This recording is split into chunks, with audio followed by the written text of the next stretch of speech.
Hello everybody, hope you all are doing good out there. Thank you for joining me in this video. In this video we are going to be looking at a very interesting multi-tool from Victorinox. I have had this particular multi-tool for a while and it's very unique. You don't see many of these around, but it's pretty cool. It is a Victorinox, but it is not this super deluxe tinker. This Sodbuster's out here because right now we're doing a Sodbuster challenge where everybody carries a Sodbuster Jr. for a week here on the channel. And it's also not this Leatherman. The knife we're going to be looking at right now is this particular one right here. This is known as the Victorinox Rangergrip 78. The Rangergrip 78. Now you can get a version of the Rangergrip that has a corkscrew instead of a Phillips screwdriver. But I wanted this one because it had the Phillips. I don't really use a corkscrew or need one, but I do use a Phillips. But yeah, this is an interesting pattern. First off, you'll notice it has some textured spots, and they are milled out of the handle, so they set a little bit lower, supposed to make it more comfortable holding it. This has multiple tools to it. Your main tool is going to be your blade, and it's a really interesting looking blade, don't you all think? First off, this hole up here so you can open it one-handed.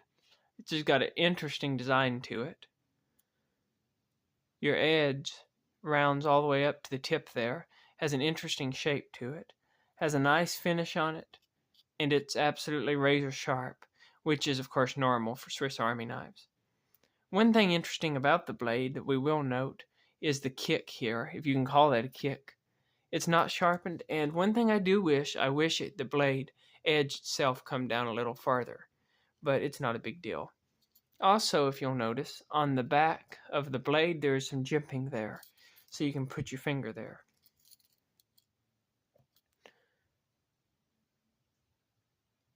There you can see how the grind has been done. Also, you can, if I can get this to focus, you can see what it says right there. It says Swiss made Victorinox. And of course this is Delamont. Because if I remember right, this is part of Wenger when Victorinox bought them out. But yeah, you can open that one-handed. But you will notice by looking on the inside here that it has a liner lock. Now there are two ways to open that liner lock. You can just push the liner lock over with your thumb, but that's not the way this knife is designed to be opened.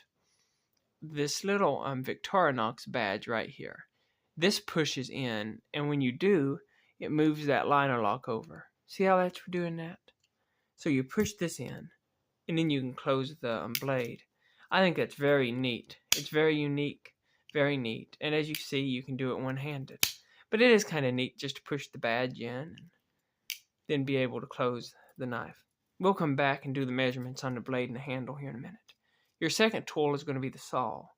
And I'll tell you, that is a good saw right there. It's super sharp, it's cut good, and it's long. That's one problem with a lot of these smaller multi-tools, the pocket ones, is that sometimes the saw is not as long as it could be. It's got good teeth on it, but sometimes the length can affect it. This is a camper, 91 millimeter. Just to show you the difference in the size of the saw. There's a tremendous difference, although it has really the same basic kind of teeth in it.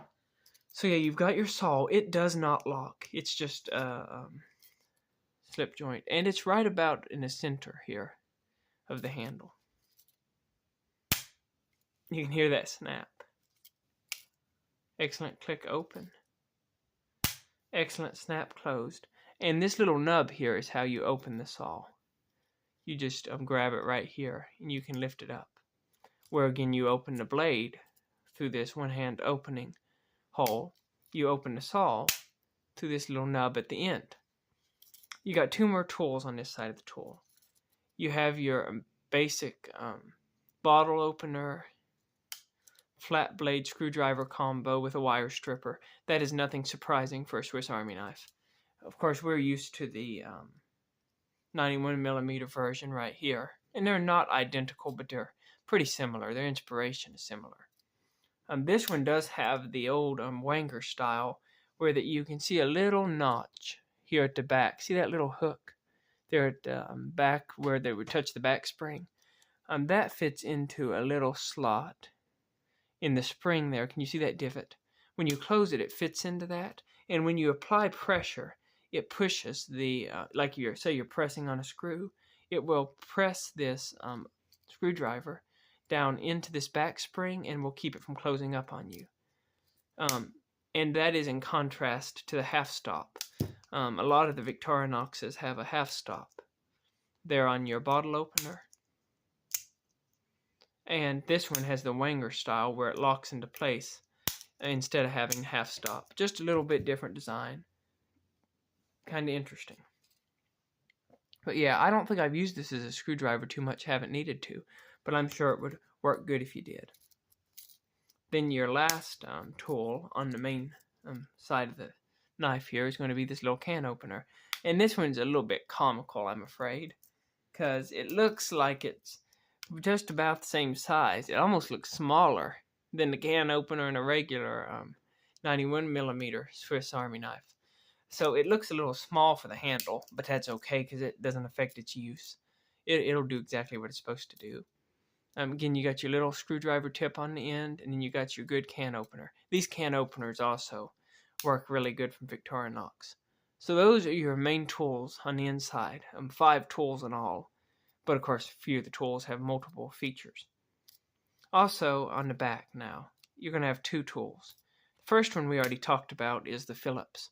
If I'm going to carry a multi-tool, I really want a good Phillips driver. Just because sometimes it seems awful to get into a position where you need a tool and you have your multi-tool, but it doesn't have a common Phillips on it. There are a lot of Phillips out there these days. But you can see it comes out of the back like a T-handle, which is the popular way that the Tinker series of knives from Victorinox function. It just pops out of the back there, and then you can put it on whatever you're doing and twist it. Now you got to be careful not to apply too awful much strength. If you do, you could bend some of the back springs or mess something up. But within reasonable strength, it does a good job. Plus, it's an easy way to add a Phillips. And that Phillips will usually do what you need it to. There are some scenarios, if you're up real close to something, where you may not be able to turn it because of the handle. But for the most part, it's going to do pretty good. And you can see here, if we compare these, that it's a little bit bigger on the Rangergrip than the Super Deluxe Tinker, which would be expected. But they're both just a great screwdriver, and I would prefer to have this Phillips over the corkscrew, although you can get this knife with a corkscrew instead. And your last tool on the back is going to be the awl. And again, it's going to be a classic looking Victorinox awl. Let's see here. Pull it out of this Super Deluxe Tinker. You can see there, it's the basic same design, basic same idea. Great. I use these all the time when I have a Swiss Army knife. Or if I need to punch holes in plastic, it's a great tool. I really like having that awl. Then you have 2 more tools, and they're the ones you would expect. One thing that is a little different than usual is going to be the toothpick and the tweezers here. On most Swiss Army knives, you're going to have the toothpick on the pile side and the tweezers on the show side. But the Rangergrip has them both on the same side. So on the top, we're going to have our classic Swiss Army knife tweezers. And on the bottom, you're going to have the classic Swiss Army knife toothpick, as you can see. So they're both on the same side, which is kind of interesting. Works out fine, though. Doesn't affect anything.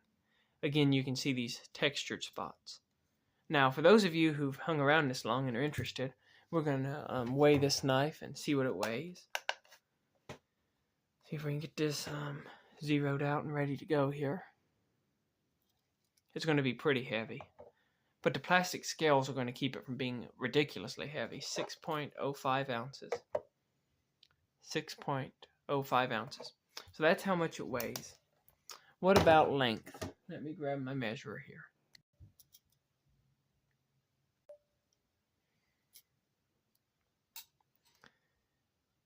Looks to me like it's just a speck over 5 1/8 inches closed. Now let's check the cutting edge length. Because I usually measure these knives by their cutting edge, because the kick isn't really going to help anybody when it comes to cutting something that's really big. If you're needing a long edge, a lot of times it's cutting edge that you're actually needing. So we'll line that right up with the cutting edge there. Looks like it's about 3 3/8, around 3 3/8 inches of cutting edge on the main blade. So you can see just over 6 ounces and just over 6 ounces and about 3 3/8 inch of cutting edge. Now let's compare it to a few other knives. Our first contestant is going to be the classic Buck 110. A lot of people know the size of the Buck 110. And the Victorinox Rangergrip is larger than the Buck 110, both blade and handle length, but the cutting edge itself is basically identical, the best that I can tell. Basically identical. Of course, this is going to be a one-hand open. This is going to be a two-hand open for the most part. Some people out there can get them open with one hand. Also, you got a back spring here, liner lock here. You get a whole lot more tools on this Victorinox than you are this Buck. Plus the Buck, I believe it weighs a little bit more. Let's test that real quick.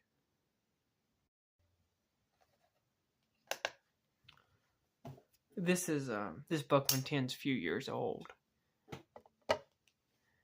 7.30, and again we were 6.05 with a Rangergrip, so it weighs less than the Buck.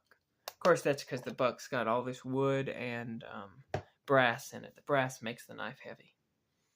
Another one that I want to compare it to is a knife I really like, and that is the Case Folding Hunter. These are just beautiful knives, and they are great knives. This one has the wood handle on it. You got two blades on this one. You got your main blade. I believe that's what they call a saber grind, something like that. Great snap. And just a big knife. It's got what Case calls a satin or as-ground blade. You got your nickel silver bolsters. Got this one good and sharp. This one's a 2020 model. Got a little bit of swedging here on the top of the blade on this one. Listen to the snap.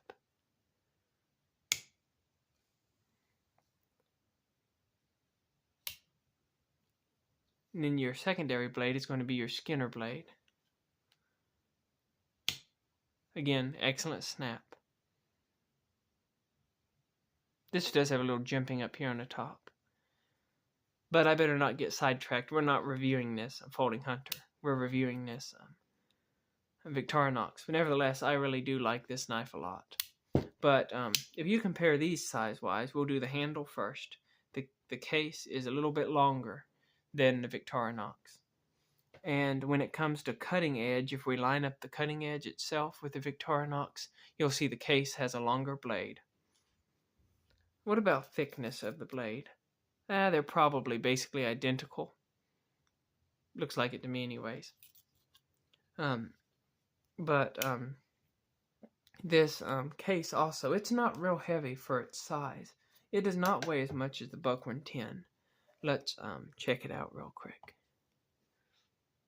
6.80, so it weighs a little more than this Victorinox. Again, the lightness of this Victorinox, wait a minute, that got better. Check that again. 6.75. Yeah, 6.75 compared to, let me try that again there. Compared to 6.0 or 6.05, somewhere in there. So, the Victorinox is going to weigh a little less than the case. And a lot less than the Buck. But these are all good knives. They're all great. Now, price-wise, the Buck's going to be your cheapest, I believe, at least from my general experience. You can probably get these for under $70. This normally runs $88. I paid $50-something for it new. I got it on sale. That was a few years ago. And this one here normally runs around $100. But you get your sheath with it. You get a sheath with the Buck too. you're getting a sheath with this one. But I again got it used for about $50. But either way, this is just a simple review of this Victorinox Folding Hunter. It's a great knife, especially if you're looking for a big knife that's locking. Maybe you're looking for kind of a cool or a unique knife. This one would certainly qualify. For those of you who are still hanging around, you must be really interested in this. I appreciate all of you out there who really enjoy knives and all the unique statistics about them. I'm the same way. Nevertheless, I am going to compare it to another tool, and that's going to be this Leatherman Wave. And why I'm doing this is because these are both kind of heavy multi-tools. The Wave's going to cost more. It's usually over $100, unless you get one used. I paid like $42 or $43 for this one. But both of these are a multi-tool, and they're both pretty heavy. Let's weigh this Wave. 8.60. So you can see the Wave weighs a lot more than this Victorinox. But these are going to vary a lot, in that this Wave is going to have, pliers, wire cutters, and all that kind of stuff that this Victorinox does not have. Also, on the Victorinox, you're getting 2 flat heads, but neither one is going to be optimal. They're just to get you by. This is a better big flat head that can double as a pry bar. Also, you're getting your scissors on the Wave that you are not getting on this Victorinox. And these scissors are pretty good. They're not a real fine cutter like the Victorinox scissors. They're more of a hard use cutter. You get your little eyeglasses screwdriver that it'll pull out and flip, and it's got a flat head on the other side of it. Then on this side, you got your Phillips, and this Phillips, I'm afraid, is a little more useful than this Phillips on this Victorinox, simply because of its orientation. It locks open first off, which is a little better, and the way that it's on the end there, you can really get a good twist on it. This one is great, but being a T-handle, it's not as ideal. And again, you can pull this out, and you got your flathead. Just like that. So that's cool. Also, you got your can opener and a bottle opener and a wire stripper on this one. Then the last tools on this is going to be, you got a serrated blade, which you are not getting with the Folding Hunter. Locks open. You're getting a regular knife blade, though your regular knife blade is going to be a whole lot smaller than your blade on the Folding Hunter, as you can see. Also, you got 2 more tools we'll touch on the Wave.